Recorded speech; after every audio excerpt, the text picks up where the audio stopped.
আজকে বাংলাদেশের তিনজন গুরুত্বপূর্ণ ব্যক্তির সাথে আজকে আলোচনা শুনবো। তিনজন গুরুত্বপূর্ণ ব্যক্তি, সাবেক প্রধানমন্ত্রী শেখ হাসিনা এবং খালেদ মহিউদ্দিন এবং নাহিদ ইসলাম, তিনজনের কথা আমরা শুনবো। ভিডিওটি শেষ পর্যন্ত দেখার অনুরোধ রইল। পরের প্রশ্নে যেতাম। না, আমি একটা বিষয় বলবো যে আমাদের বাংলাদেশের ইতিহাসে যে অভ্যুত্থানগুলো আমরা দেখি সেটাই কিন্তু ছাত্ররাই মোটামুটি নেতৃত্ব দিয়েছে বা সফল করতে ভূমিকা রেখেছে। সেটা 69 বলেন 90 বলেন, কিন্তু এবারে আন্দোলনে গুণগত পরিবর্তনটা হচ্ছে 69 বলেন 90 বলেন, সেই সময়ের অভ্যুত্থান ছাত্ররা নেতৃত্ব দিলেও সামনে কিন্তু একটা রাজনৈতিক শক্তি ছিল, রাজনৈতিক দলগুলোর একটা প্ল্যাটফর্ম ছিল যারা পরবর্তীতে ক্ষমতাটা নিয়েছে। সেটা 69-এ আওয়ামী লীগের নেতৃত্বে ছিল, 90-এ বিএনপি আওয়ামী লীগ সহ নেতৃত্বে ছিল। কিন্তু এই আন্দোলনে কিন্তু আসলে এরকম কোনো রাজনৈতিক প্ল্যাটফর্ম বা দল কিন্তু সামনে ছিল না। ফলে 5ই আগস্টের পরে আসলে শেখ হাসিনার পতনের পরে কিন্তু এই দায়িত্বটা আসলে আমাদের উপর এসে পড়েছে, যদি আমরা এটার জন্য আসলে প্রস্তুত ছিলাম না।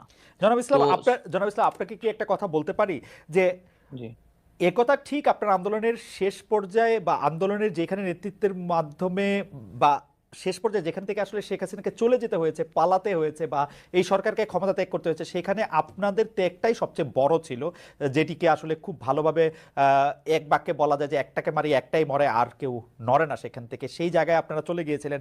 কিন্তু আপনারা কি মনে করেন না যে এই আন্দোলনটা আসলে জুলাই থেকে, জুন থেকে, কোটা থেকে আসলে শুরু হয় নাই? বিএনপির নেতাকর্মীরা বা জামায়াতের নেতাকর্মী বা বিরোধী দলের নেতাকর্মীরা, এমনকি বাম দলের নেতাকর্মীরা এই 15 বছর ধরে লাগাতার সংগ্রামের মধ্যে, আমি জানি না ইনিবের বিরুদ্ধে কয়টি মামলা আছে, আমার কাছে মনে হয় সম্মিলিত না মামলা না, এবং সম্মিলিত অবশ্যই ত্যাগ, অবশ্যই। সেই ত্যাগটার কথা কি আপনারা আসলে স্বীকার করছেন? এখন তো মনে হচ্ছে যে মানে ব্যাপারটা হলো যে আমাদের এই পুরো আন্দোলন সংগ্রাম শুধু জুলাই মাস থেকেই শুরু হয়েছে এরকম মনে হচ্ছে। ডক্টর ইউনূস বলছেন ছাত্ররা আমাকে ক্ষমতায় বসিয়েছেন, ওরা যা এটা বলবে সেটাই বলবে হবে। এটা কি আপনারা আসলে ব্যাপারটাকে কিভাবে দেখেন নাহিদ?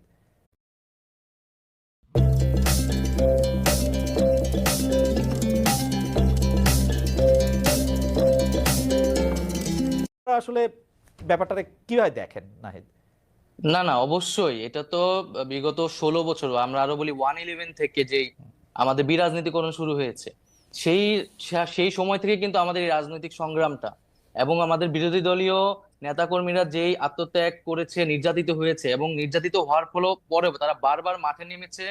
তারা নামার কারণে কিন্তু একটা রাজনৈতিক পরিবেশ আমরা পেয়েছি, কথা বলার মিনিমাম পরিবেশ কিন্তু আমরা পেয়েছি, যেই রাইট। জায়গায় আমরা নেমে কথা বলতে পেরেছি। এবং এই অভ্যুত্থানেও আমরা সকল রাজনৈতিক দলের সেই ভূমিকাকে স্বীকার করি, এবং তারা ভ্যানগার্ডের মতো ছিল, গুলির সামনে ছিল। এবং ব্যক্তিগতভাবে বললেও কিন্তু ছাত্রদল বলেন বা শিবির বলেন বা বামপন্থী সংগঠন, প্রত্যেকেই আমাদেরকে নানাভাবে সহযোগিতা করেছে। ব্যক্তিগতভাবে আমাদের জীবন রক্ষার্থেও তারা অনেক ভূমিকা পালন করেছে। ওকে, আমার আজকে আমরা এমন একটা অবস্থায় দেশকে এরা নিয়ে গেছে যেখানে কোনো, যেটা আমরা দেখছি, আমরা সারা বিশ্ব দেখছে, যে বাংলাদেশটা উন্নয়নের রোল মডেল হিসেবে স্থান করে নিয়েছিল বিশ্বব্যাপী। মানুষের জীবনে শান্তি ছিল, নিরাপত্তা ছিল, উন্নতি ছিল, পেটে ভাত ছিল, মাথা গোঁজার জন্য ঘর বানিয়ে দিচ্ছিলাম বিনামূল্যে, বাচ্চাদের স্কুলে পড়াশোনা, একবার নারী শিশু থেকে শুরু করে সকলে তাদের একটা অধিকার ছিল, পড়াশোনার সুব্যবস্থা, বিনামূল্যে বই দেওয়া, প্রত্যেকটা স্কুলের উন্নতি করে দেওয়া, মাদ্রাসা উন্নতি, মাদ্রাসা শিক্ষাকে স্বীকৃতি দেওয়া থেকে শুরু করে এমন কোনো কাজ নেই আমরা করিনি। চিকিৎসা সেবা জনগণের দৈর্ঘ্যে পৌঁছে দিয়েছিলাম কমিউনিটি ক্লিনিকের মাধ্যমে, 30 প্রকার ওষুধ বিনামূল্যে দেওয়া হতো। কর্মসংস্থানের জন্য কর্মসংস্থান ব্যাংক করে দিয়েছিলাম বিনা জামানতে, সেখান থেকে যে কোনো যুবক ঋণ নিতে পারত। সেই তরুণ সমাজকে কাজ করার সুযোগ, নিজের পায়ে দাঁড়ানোর সুযোগ, নিজেই নিজের মাস্টার হবে, অন্যকে চাকরি দেবে, এই ব্যবস্থা যাতে করতে পারে সে ব্যবস্থা করে দিয়েছি। ডিজিটাল সেন্টার করে দিয়েছি।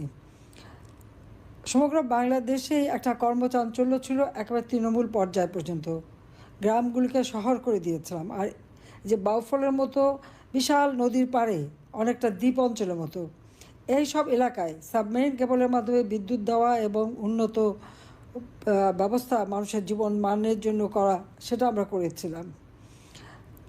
বাংলাদেশের কোনো অঞ্চল কিন্তু বাদ ছিল না।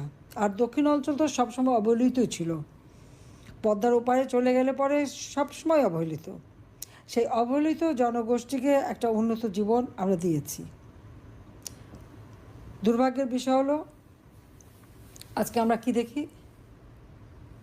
আজকে দেশটা এমন এক হায়নার হাতে পড়ে গেছে যেখানে প্রতিনিয়ত মানবাধিকার লঙ্ঘন করা হচ্ছে। হত্যা, খুন, লুণ্ঠন, অগ্নিসন্ত্রাস, ঘরবাড়ি পোড়ানো, মাছের ঘের, ফলের বাগান, পোলট্রি ফার্ম, গরু, ছাগল, ভেড়া কিছুই রেহাই পাচ্ছে না। এদের মনে হচ্ছিল সর্বগ্রাসী ক্ষুধা নিয়ে ইউনূস ক্ষমতা এসেছে এবং তার এই জঙ্গি বাহিনী দিয়ে সারা দেশের মানুষকে নির্যাতন চালাচ্ছে। সবথেকে দুর্ভাগ্যের বিষয় যে আমাদের ছাত্র সমাজ তাদেরকে বিভ্রান্ত করেছে। আবার যেখানে ছাত্র পাওয়া যায় নাই, মিথ্যা আইডি কার্ড করে ছাত্র সাজিয়ে নিয়ে গণভবন আক্রমণ করা, সংসদ ভবনে আক্রমণ, জাতির পিতা নাবিজের স্মৃতি জাদুঘর 32 মার্চ, যেখান থেকে জাতির পিতা বঙ্গবন্ধু শেখ মুজিব স্বাধীনতার ঘোষণা দিয়েছিলেন, আর যে বাড়িতেই 1975 সালে 15 আগস্ট তাকে নির্মমভাবে হত্যা করা হলো। আমার মা, আমার 3 ভাই, ভ্রাতৃবধূ, চাচা সহ, সেই যেখানে এখনও রক্তের দাগ ছিল, বুলেটের চিহ্ন, সেই বাড়িটাও আগুন দিল। তারপর আবার পরবর্তীতে বুলডোজার দিয়ে ভাঙলো এবং কি ইসলামিক পতাকা একটা উড়িয়ে দেওয়া হলো। বাংলাদেশের ইতিহাসকে মুছে ফেলার চেষ্টা আর মানুষের ভাগ্য নিয়ে ছিনিমিনি খেলা, এটাই চলছে এখন বাংলাদেশে। কোনো ন্যায় বিচার নাই। আজকে আমরা দেখি দক্ষিণাঞ্চলের মানুষের উপর চরম অত্যাচার, নির্যাতন, অথচ সার্বিকভাবে এই অঞ্চলে আমি উন্নয়ন করে দিয়েছিলাম। বর্গা চাষিরা বিনা জামানতে তারা ঋণ নিতে পারত। সার, বীজ, ঋণ কৃষকদের জন্য কোনো কিছুদিন অভাব ছিল না, সময় মতো সব পৌঁছে যেত। সেচে 20% করে আমরা ভর্তুকি দিয়েছি, প্রতি ঘরে ঘরে বিদ্যুৎ পৌঁছে দিয়েছি। ফ্রিল্যান্সিং করে ছেলেমেয়েরা এখানে বসে দেশে বিদেশে কাজ করে খেতে পারতো। অনলাইনে কেনা বেচা, ডিজিটাল বাংলাদেশ গড়ে তুলেছি। স্যাটেলাইট বঙ্গবন্ধু 1 উৎক্ষেপণ করেছি। নদীগুলি ড্রেজিং করা, নাব্যতা বাড়ানো, নদীপথ চালু করা, যে সমস্ত জায়গায় মানে লঞ্চ, ভেড়ার পন্টুন ছিল না সেগুলি পন্টুনের ব্যবস্থা করে দেওয়া, রাস্তাঘাট, পুল, ব্রিজ করে দিয়ে যোগাযোগ ব্যবস্থার উন্নতি করা, কোন কাজটা বাদ রেখেছি? কিন্তু আজকে আমার অগণিত আওয়ামী লীগ নেতাকর্মীদের ঘর বাড়ি জ্বালিয়ে পুড়িয়ে শেষ। ব্যবসা প্রতিষ্ঠানগুলি সব লুট করে নিয়ে গেছে, তাদের সম্পত্তিগুলি দখল করে খাচ্ছে। আমি জানি না এই মানুষের কি লজ্জা হয় না অন্যের সম্পত্তি দখল করে নিতে, লুটপাট করতে? লুটপাট করার মধ্যে কোন সাফল্য আছে আবার সেটা একটু জিজ্ঞেস করি।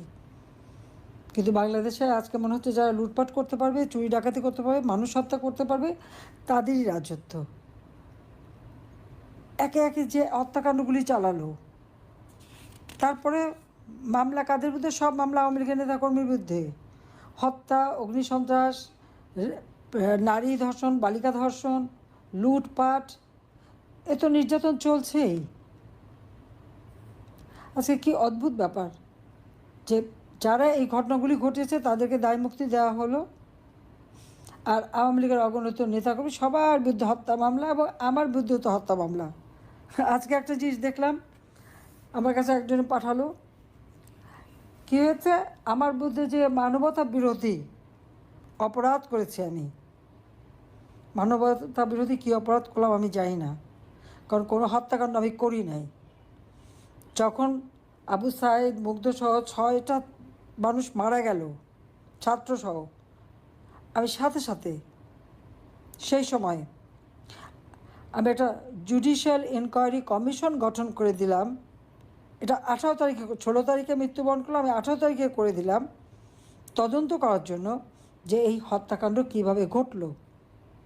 কারণ পুলিশ তো রাবার বুলেট ব্যবহার করে, তাদের গায়ে রাবার বুলেট লাগতে পারে, তাতে কিন্তু মানুষের মৃত্যু হয় না। হ্যাঁ, সেগুলি সমস্ত শরীরে দাগ পড়ে যায়, কিন্তু সেখানে মেটাল বুলেট কে ব্যবহার করলো আর কীভাবে এই হত্যাকাণ্ড ঘটলো? এরপর যখন আরও বেশি লাশ পড়লো, তখন আমি সেখানে আবার হাইকোর্টের 3জন সদস্য দিয়ে, 3জন জজ সাহেবকে দিয়ে আমি একটা তদন্ত কমিশনকে আরও শক্তিশালী করে দিলাম। প্রথমটা যেমন গেজেট 18 জুলাই করা হয়েছিল, এটা 1 আগস্ট সেই গেজেটটা করে দিয়ে আরও শক্তিশালী কমিশন গঠন করলাম, যাতে করে এই হত্যাকাণ্ডের তদন্তটা যথাযথভাবে হয়। এর জন্য কাউকে কোনো দাবি করতে হয়নি, কারণ আমি জানি একটা চক্রান্ত করে করা হচ্ছে, কিন্তু সব দায় পড়ল কাদের উপরে? আমাদের উপরে। এবং আমার বিরুদ্ধে মানবতা বিরোধী অপরাধের কথা বলল।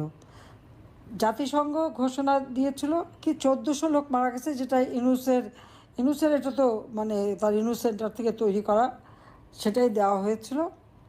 কিন্তু সেখানেও কি আমরা কি দেখলাম, যে সেই 1400-র মধ্যে আবার এখানে লেখা আছে 1400, কিন্তু 834 জনের একটা তালিকা বের করা হলো। আবার ওই 834 জনের যে নাম দিয়েছে, সেখানে দেখা যাচ্ছে যে যে হত্যাকাণ্ডগুলি ঘটেছে তার মধ্যে 52 জনের নাম এসেছে যে তারা কোনো হত্যা হয় নাই, তারা বিভিন্নভাবে বিভিন্ন কারণে মারা গেছে।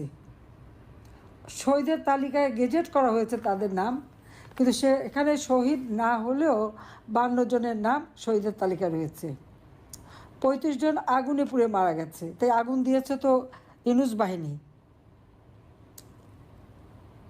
এরপর দেখা গেল কি সড়ক দুর্ঘটনা মারা গেছে 3 জন, বিদ্যুৎপৃষ্ট হয়ে 1 জন, স্বাভাবিক মৃত্যু 2 জনের, আর পারিবারিক পূর্বশত্রের দ্বন্দ্বে সেখানে 4 জন। এইভাবে আরও অন্যান্য কারণে আরও 2 জন। 5 জন যে মারা গেছে কোনো আন্দোলনের পক্ষে ছিল না, এবং 36 জনের পরিবারই বলে দিয়েছে যে তাদের কেউ শহীদ হয়নি। আর বাকি কারো নামই পাওয়া যায়। তাহলে এই যে 834 জনের নাম যে তারা গেজেট করে দিল, তাহলে এর মধ্যে আবার আরও ছিল যে আরও অনেকজন জীবিত ফিরে এসেছে।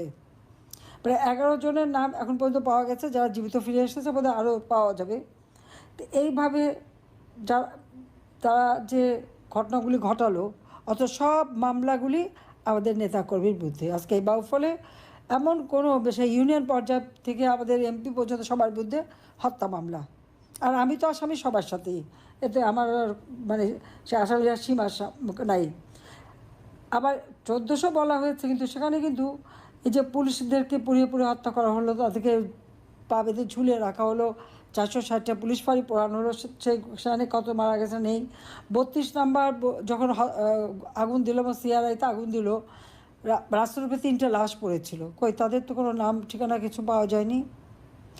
আওয়ামী লীগের নেতাদের বাড়িতে যে আগুন দিয়েছে, সেখানে অনেক জায়গায় মানুষ কিন্তু পুড়ে মারা গেছে। বরিশালে 3 জন মারা গেল, সিরাজগঞ্জে 5 জন মারা গেল, এরকম বহু জায়গায় সেগুলির কোনো হিসাব নেই। সাতক্ষীরাতে সব জায়গায় আগুন দিয়ে পুড়ে পুড়ে মেরে ফেলে দিল, কিন্তু তাদের কোনো হিসাব নেই, তারা শহীদের তালিকায় জায়গা পায়নি। তাহলে এই প্রশ্ন হলো যে এই যে তারা মানে মানবতা বিরোধী বলে আমাদের বিরুদ্ধে মামলা দিচ্ছে, আর অপরদিকে দেখা যাচ্ছে যে তালিকা সেখানে যে মিথ্যা, একটা ঘটনা মিথ্যা হলে তো সমস্ত মামলাই শেষ হয়ে যায়। কিন্তু এই দেশে তো আইনের শাসন নাই। গোপালগঞ্জের সরাসরি গুলি, এবং সেখানে বলে দেওয়া হলো সরাসরি গুলি কর, কমান্ডিং অফিসার দিচ্ছে নির্দেশ। কেন? এটা প্রধান উপদেষ্টা ইনুসের নির্দেশ, যে গুলি করে হত্যা করে তার ওই সন্ত্রাসী কয়েকটাকে উদ্ধার করার জন্য। তার 5 জনকে উদ্ধার করতে 5টা লাশ ফেললো, আর না হলো প্রায় 50 জনকে আহত করলো, আর 51 জন গুম হয়ে গেছে। তাদের এখনও কোন জেলে রাখছে সেটাই খোঁজ পাওয়া যাচ্ছে না। ওই 5 জনকে উদ্ধার করতে কি মূল্যবান 5 জন তাদের, যাদের দুর্নীতি